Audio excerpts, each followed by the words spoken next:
Excellencies, distinguished guests, ladies and gentlemen, in the Gaelic language we have an overall position for welcoming people. We say, Fáilte roimh go léir, you are all very welcome. That means that we are conservative in long lists of distinguished guests and having to read them out one after the other. So you can practice this for when you go back to your own countries. Fáilte roimh go léir, agus go raibh maith. You're all very welcome, and thank you. Now, I'm conscious that as we speak, that as Enda has referred to, at this moment, the President and the First Lady are joined in an interdenominational service in Boston for those who were injured or who lost their lives or have been maimed as a result of an act of insanity on Patriot Day when the marathon took place. And I spoke yesterday evening to Governor Patrick in respect of offering again our condolences and consolation and sympathy and understanding and indeed prayers to the people of Massachusetts and particularly Boston, which is such an Irish city. And we've offered any assistance that we can, if necessary, through our consulate in the United States. And I want you to know that we share that very strongly with our American colleagues, as indeed we do with the as yet unfolding and terrible consequences of what happened in Texas. Let me begin by welcoming you here to this historic building in Dublin Castle.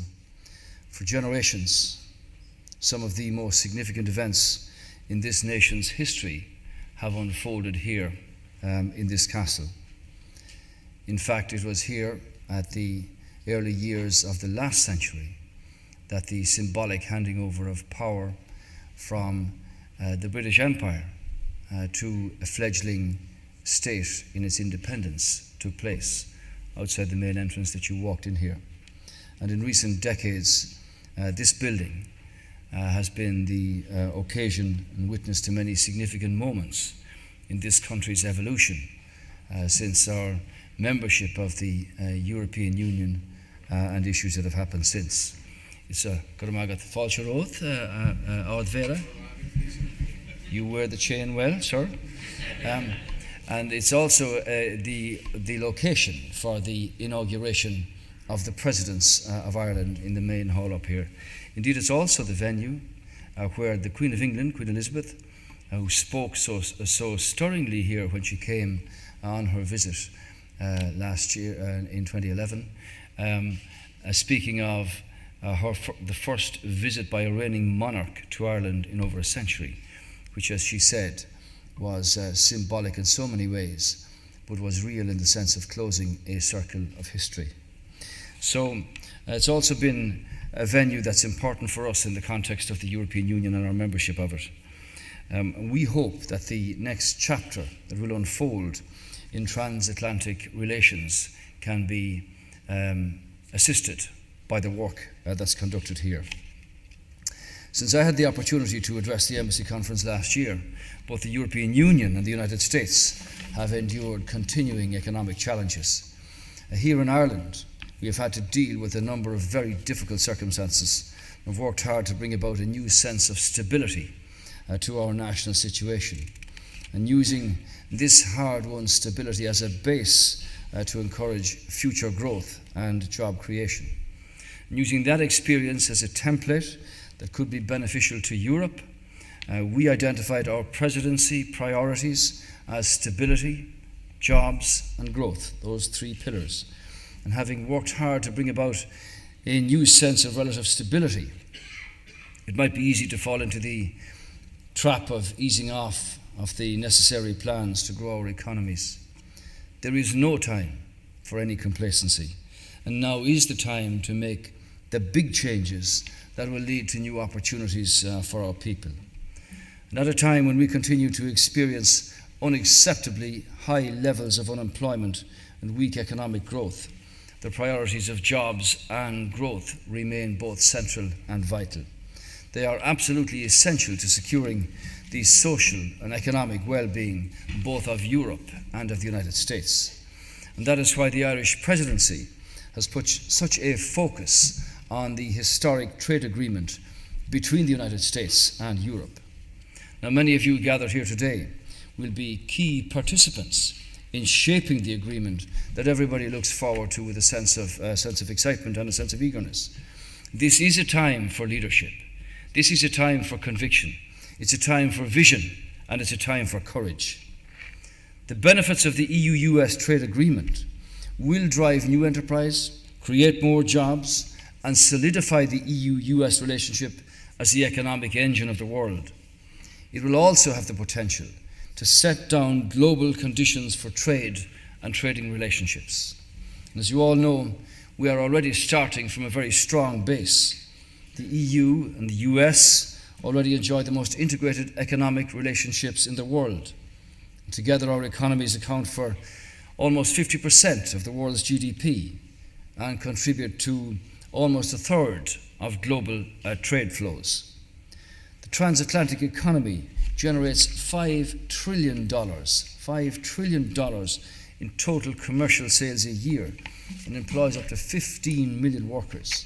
And together, this represents the largest and the wealthiest market on the planet, accounting for 3/4 of global financial markets and over half of world trade and world GDP. That's an extraordinary base to be able to develop from. And yet, despite the strength of our existing relationship, there is still enormous untapped potential in EU-US trade relations. If we can successfully unleash this potential, we will undoubtedly derive economic benefits in terms of growth and jobs on both sides of the Atlantic. Closer engagement and closer cooperation also brings new ideas, new energy, new innovation. Together, the EU and the US are already at the forefront of research and development and in developing new technologies. I see that every week here in the energy and the excitement of working in multinationals and servicing companies that are actually creating the future that is coming at us with bewildering speed. And by investing in that EU-US trade potential, we're not only creating jobs in the short term, we're also ensuring the long-term sustainability of our economy's competitiveness and helping to secure a far more prosperous future for our peoples with far greater stability. And given all of these economic and enormous benefits, I'm pleased that a new momentum is now really evident in the quest for transatlantic trade agreement. And as I said, in a world that changes with bewildering speed, this is of enormous importance. For the past 12 months, we've sought to build up, with a lot of others, support for the agreement. I've engaged extensively myself with political and business leaders both here and in the United States. I had the opportunity to raise the matter directly with President Obama while visiting the White House last month. I also met with Vice President Biden and senior members of the US Senate and the US Congress, and I was pleased to hear of their commitment to advancing a transatlantic trade and investment partnership and a determination to succeed with the forthcoming negotiations.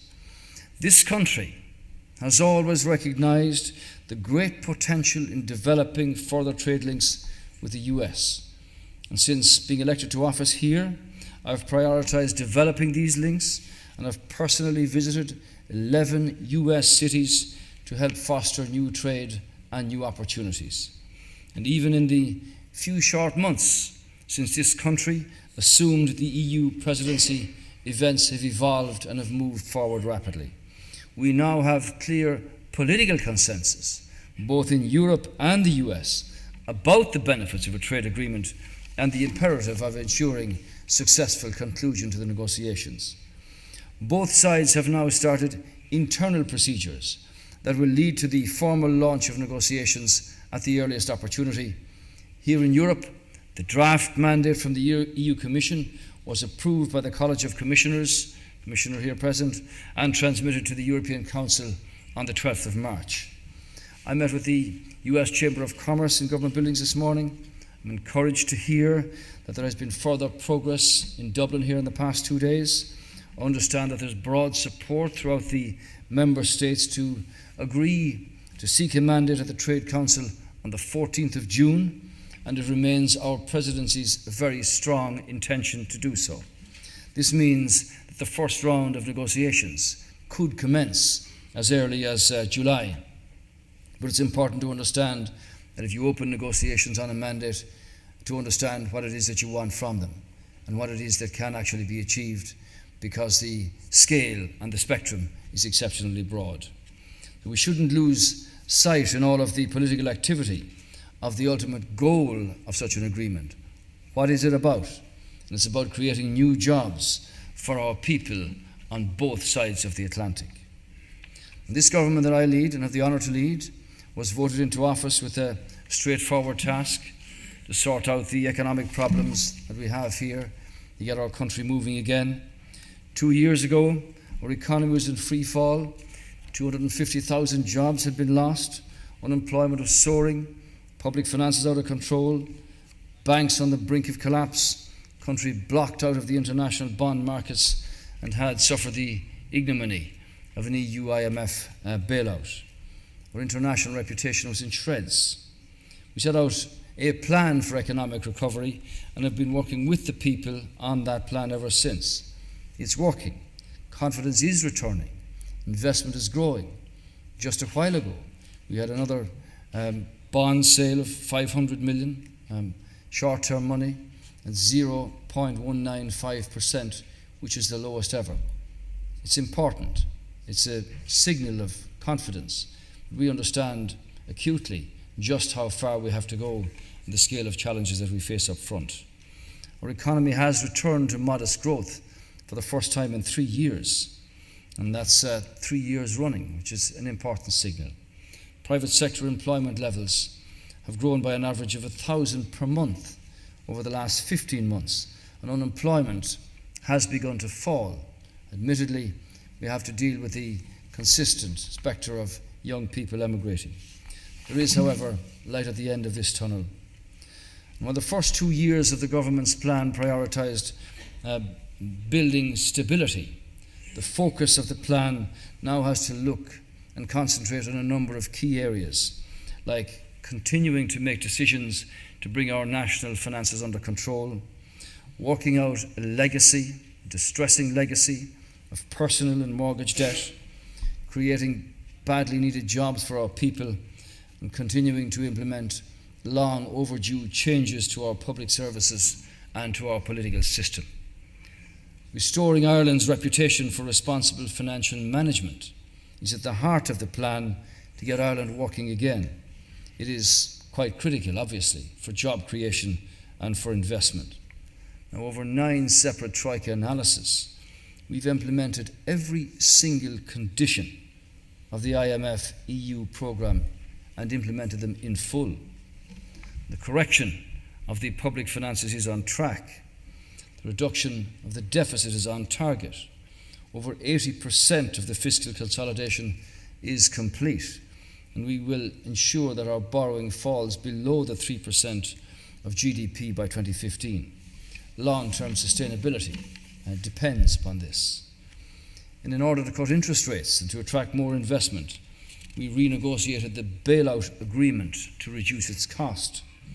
Interest rates, as I've said, have been cut on the EU bailout loans to reduce the long-term and the long-run cost by 9 billion. And last week, their maturities were extended to an average of over 20 years. People approved the stability referendum by vote, helping to restore confidence by guaranteeing Ireland's access to the backstop of the European Stability Mechanism. Long-term government bonds, long-term bonds, are now at less than 4%, down from over 14 some time ago. And by getting rid of the promissory notes and by liquidating Anglo-Irish Bank and Irish Nationwide, we've cut our borrowing requirements by €20 billion over the next 10 years. The surviving banks have been restructured and been recapitalised with new boards and new management teams. The bank guarantee has been ended. Some stakes in the banks have been sold. Deposits are returning to the banks, and the emergency central bank funding is no longer needed.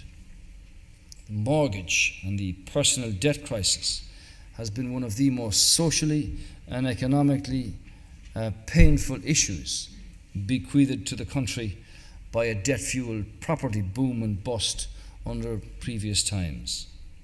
To accelerate the work out of this crisis, we've had to put in place a new comprehensive framework to deal with these particular circumstances. We've enacted new personal insolvency legislation, details of which were announced today, to help distressed borrowers to reach settlements with their lenders while staying in their family homes.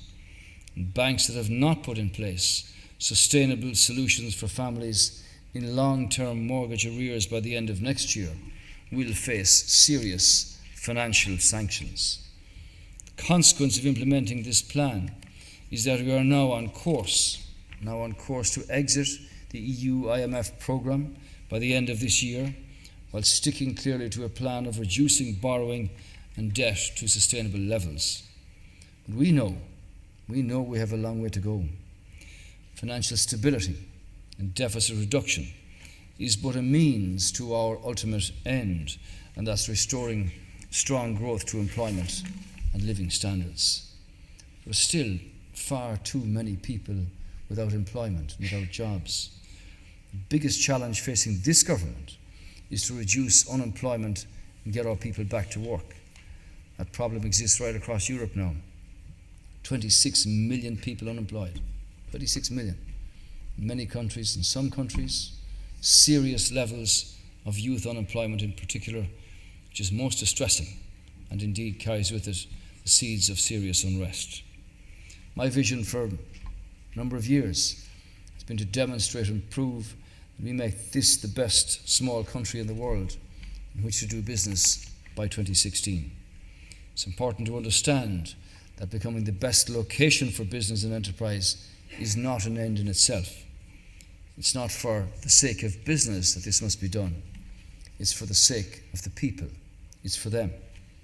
And only a successful and a thriving environment can provide the kind of opportunities and to unleash the creativity that people demand.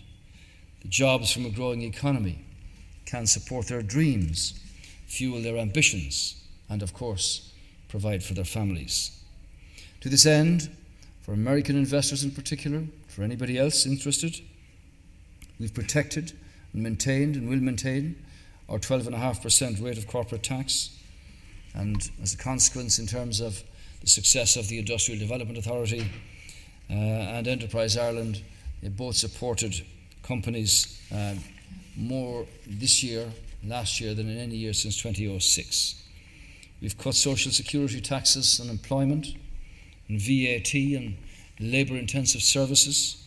We have protected public subsidies for research and innovation, and we believe in flexibility in building employment experience. We've also kept a commitment not to increase taxes on work and on income. This is essential for making work pay, for demonstrating that it pays to work, and for Ireland's international attractiveness as a location for investment. In fixing the mistakes of the past, we are building the Irish economy by transitioning it from a failed model based on property speculation, banking, and debt to a sustainable economy based on enterprise, on innovation, and on exports. The driver of the reform is the Central Action Plan for Jobs, produced annually. Last year, we managed to successfully implement 92% of the 270 actions contained in that programme, directed by Minister Bruton, designed to make it easier for employers to protect and to create jobs. We've announced a further in excess of 300 actions for this year in this year's action plan. We announced recently a 2.25 billion stimulus in job-rich public infrastructure projects. We'll legislate shortly for a 6 billion strategic investment fund to finance commercial investment projects in the Irish economy. We're bringing our welfare system into the 21st century to provide extra supports, extra incentives for the unemployed, to encourage them to take up job and retraining opportunities, and we will no longer tolerate an outdated, passive system that fails both the unemployed and fails the state. We have reformed restrictive labour market practices. We have overhauled sectoral wage-setting mechanisms, and we've liberalised what were previously closed professions. Cost competitiveness has, as a consequence, improved by over 20% since 2009, compared to many other countries in the European Union. We're now ranked by independent studies as the second most attractive country globally for foreign direct investment, and we are ranked first in order in the Eurozone for the ease of doing business, and first indeed globally for the availability of skilled labour. This country, ladies and gentlemen, is on a hard road to recovery. It has not been easy, and it is not easy for the Irish people, and there is still a difficult journey ahead. But I believe, deep down, that our plan's working, people's sacrifices beginning to pay dividends. There is a growing support for and confidence in Ireland's economic future, and our progress can be seen as a model for others. That's why, in this day and age, it's even more important that European leaders have to step up to the mark, have to show leadership, cooperation, and courage in dealing with debt problems, the requirement for banking union, and a real focus on growth and creativity in sorting out unemployment rates with particular reference to young people. We do not need another generation of young people without hope.